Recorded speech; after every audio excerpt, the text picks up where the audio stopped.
knock at your door and I'm serving like pizza. I got that ice, Italian Ritz. Bitch, I'm a family man like I'm P. These niggas be shortstops, Derek Jeter. Knock a nigga out like I'm Vegeta. Yo, what's up, YouTube? It's your boy Ron back on another YouTube video for y'all day, man. Listen. I got another reaction video for today, you know what I'm saying, for y'all, you know what I'm saying. This one is titled, Would You Survive in a Different Historical Era? You know what I'm saying, but y'all, I'm kind of pissed right now because I was just recording this and I got to 3 minutes 29 seconds. I know exact point where I got to I know the exact time, you know what I'm saying, the exact point in the video. 3 minutes and 29 seconds. My freaking camera just shut off. And with it, all that 3 minutes and 29 seconds of that video that I recorded, gone. Now I gotta restart this whole video. I'm pissed. I'm livid. But hey, look, freaking man, we're just gonna do it again. Man, I freaking hate technology, bro. This shit doesn't even work half the time. Like, bro, oh my god,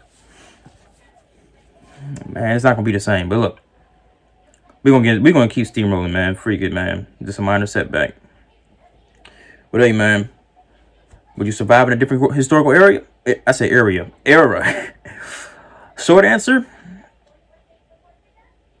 no. But long answer, maybe. I mean, if you did, you wouldn't survive as long as you would in this area, you know what I'm saying? You would survive, but not as long, you know what I'm saying? If you didn't die immediately. But look, before after this video, make sure y'all like, comment, subscribe, and hit that bell for post notifications, get notified when I post them, you know what I'm saying? Follow my IG, Snapchat, in the intro and outro. Follow my IG down below in the description. It's there along with this original video. So go show weird history some love, you know what I'm saying? But hey, look, man, I need more. And follow my Twitch down below in the description too. And so yeah, man. With all that being said, let's hop to this video. Shall we? Put in the basket. And hopefully my camera don't shut off this time. Because if it do shut off, I'm not re-recording. I'm not doing it. If history has taught us anything, it's that no matter where you are on the timeline, there are about 1 million different ways you can meet a sudden, gruesome, and often bizarre end. Today, we're exploring how long would you last living in a different era.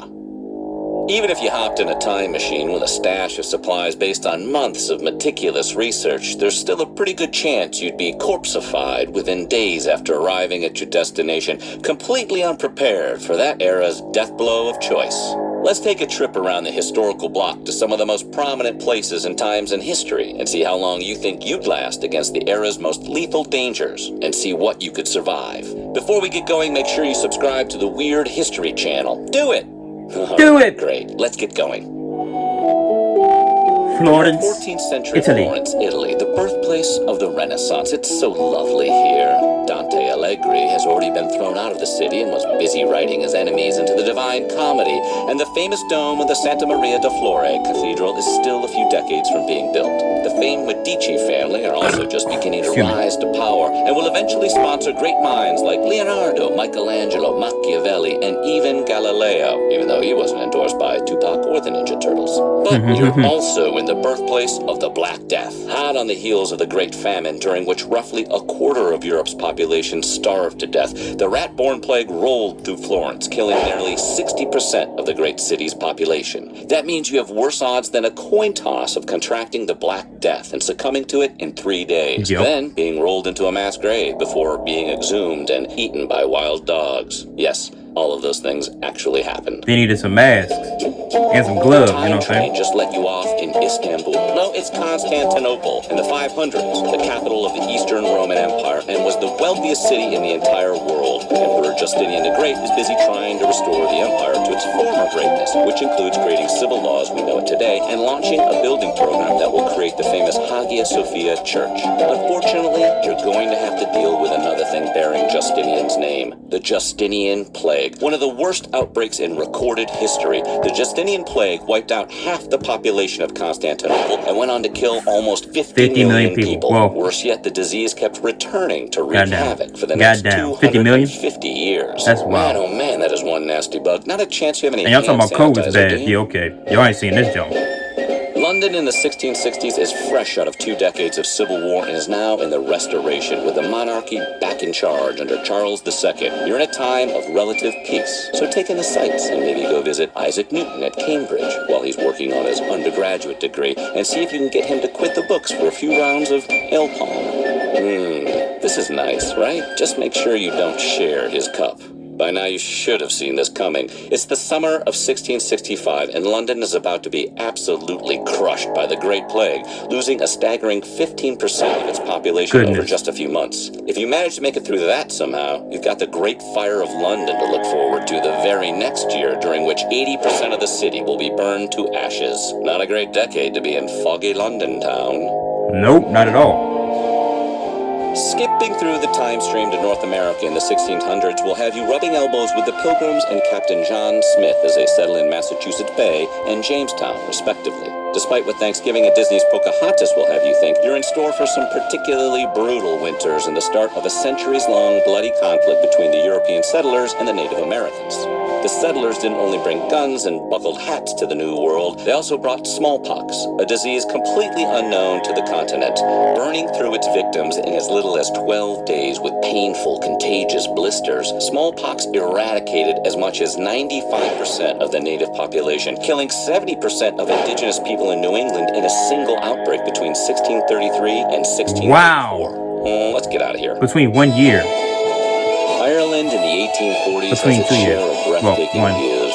So be sure to visit the Crystal Moor, the newly built Muckness House, while you're here. Just try to ignore the fact that you're under the thumb of Great Britain as a colony of lesser-thans, and that there isn't much prosperity to go around, and you might have an okay time. That lack of prosperity is about to get much worse when the Irish potato famine strikes in 1845. Thanks to one of the worst food shortages in history, 1 million people are going to starve to death or die of typhus over the next few years, and 2 million more are going to flee Ireland permanently. The famine was so bad, it took Ireland's population until well into the next century to recover. That's not quite the luck of the Irish we were hoping for. Rome in the 1st century BCE is the golden age of the empire, which means it's a pretty good time to be a Roman as long as you don't miss the Republic too much. Augustus is in charge now, and his reign as Rome's first emperor ushers in the Pax Romana, a period of relative peace in the Roman world that lasts almost 200 years. So kick back and eat some grapes. As long as you're not kicking back during the summer, that is. Summertime in Rome is also called the sickly months, during which outbreaks of malaria, tuberculosis, typhoid fever, and gastroenteritis kill about 30,000 every year. Even if you did remember to bring a bunch of antibiotics with you in the time machine, you might get cracked in the head with a flying chamber pot or mugged by a gang of thugs if you wander the streets at night. The absence of streetlights and abundance of narrow alleyways made Rome citizens less cautious about casually dumping their excrement or assaulting a lone traveler. When in Rome in the 1st century, get out. Wow. China in the 200s BC has just come out of a long period of war between multiple kingdoms, so it's a good thing you stopped at Wendy's before firing up the old time machine. The Qin dynasty is now in control, and China's first emperor, Qin Shi Huangdi, promises to bring peace and social reforms to the nation. Unfortunately, the emperor's version of social reforms means enslaving approximately 1 million people to build the Great Wall, a grueling task that killed almost all of its workers. Are you kidding me? If you manage to avoid Great Wall detail by getting a job as an intellectual, you still might end up as one of the nearly 500 scholars the emperor buried alive to avoid dealing with any criticism of his government. Buried alive. Oh my God. If your flux capacitor happens to run out of plutonium in 1860s Virginia, you'd find yourself in the capital state of the Confederacy, right in the middle of the American Civil War. It's a pretty deadly place to stage a historical vacation, but maybe not for the reasons you think. Sure, the fighting killed as many as 850,000 people during its relatively brief span of 4 years, but the war also spread malaria like endemic jam on toast. The disease is carried by mosquitoes, which enjoy extensive breeding grounds in the swamps and rivers of the South, conveniently where much of the war was fought. Over 1 million cases of malaria were reported during the Civil War, and the disease has killed an estimated 50 billion people throughout recorded history. Hopefully you brought plenty of off-bug spray and a really big citronella. I'm about to say, ain't no way it was 50 billion people in the U.S. at that time. But he said throughout history. Francis Belle Epoque has been going strong for decades by the time 1910 rolls around, and the Industrial Revolution is in full swing. You could take a ride on a streetcar, make a call on a fancy new telephone device, or even go see a movie at the Cinematheque. Just try not to think too hard about what's going to happen to Europe in the next few years. The Great War, or World War I as it would later be renamed, is waiting just around the corner. From 1914 to 1918, France will suffer 1.4 million dead and over 4 million casualties out of 45 million. If you're French and you're going off to fight in the trenches, you have a 75% chance of returning home or never coming home at all. And if If you Dang. manage to survive the war, you have an outbreak of Spanish influenza to look forward to, which 300,000 people would succumb to in France alone. The 20th century. Hey, TripAdvisor, not a great time for traveling to Europe. Welcome to the capital of the newly liberated United States of America. Philadelphia is serving as the proxy capital city while Washington, D.C. is under construction and is steadily growing into a major city under the leadership of President George Washington. Maybe you can catch a glimpse of him and see if that whole wooden teeth thing is real. While you're looking for the president, be careful where you step because you might step on a stack of bodies. Trade with the West Indies has brought mosquitoes laden with yellow fever to Philadelphia, and the tropical disease will leave 5,000 dead from violent hemorrhaging in 1793. Wow. Flare-ups are common in the summer months throughout the rest of the 1790s, so it might be best to stay out of Philly until the Eagles are playing. Even then, you might get a beer bottle thrown at you. That's the best time, you know. The India in the Eagles played. Never mind. 1770s is The firmly Eagles under some shit, British you know what I'm saying? rule, Fuck that more team. specifically under the rule of the British Disappointing East fans India every Company, year. an international trade joint stock company whose shareholders were allowed to vote on public policy over most of the subcontinent. There's no way to sugarcoat it. This is a very bad time to be in India, and if you've been paying attention, you know things are about to get even worse. Yeah. Thanks in part to a massive drought that went ignored by the company. Famine spread throughout the Bengali region, resulting in the deaths of 10 million people, 1/3 of Bengal's population. My The goodness. famine gave way to a smallpox epidemic which further devastated the area. The British East India Company promptly responded by raising taxes and doubling their profits over the next decade because it's a bad idea to let businesses run governments. Wow. Britain in the 1850s is drunk with wealth, courtesy of the Industrial Revolution, with steam and coal fueling aggressive expansion and dazzling new machinery and factories dotting the landscape that will one day influence J.R.R. Tolkien's vision of Mordor. It's the beginning of the Victorian era, and the Great Exhibition of 1851 showcases all the exciting new products and inventions that rich people will get to enjoy over the next few decades. Aside from the fact that putting children to work in those factories was totally acceptable at this time, gruesome accidents were the incredibly high price of all this amazing new technology. 40% of all accidents recorded at the Manchester Infirmary were factory-related. But the Victorian era brought a much heavier hitter in the form of tuberculosis, a withering disease that could draw its victims suffering out over several months before it would ultimately take their lives. In 1851, the same year as the Great Exhibition, 1/4 of every death in both Europe and America was caused by TB.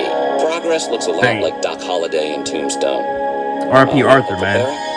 No matter where you park your DeLorean, every era of history has a deadly plague, war, fire, or ruler to deal with. Which one do you think you could have beaten, and which do you think would have put you down for the count? Let us know in the comments below. And while you're at it, check out more videos of our weird history. Hey, man. That's in that video, man.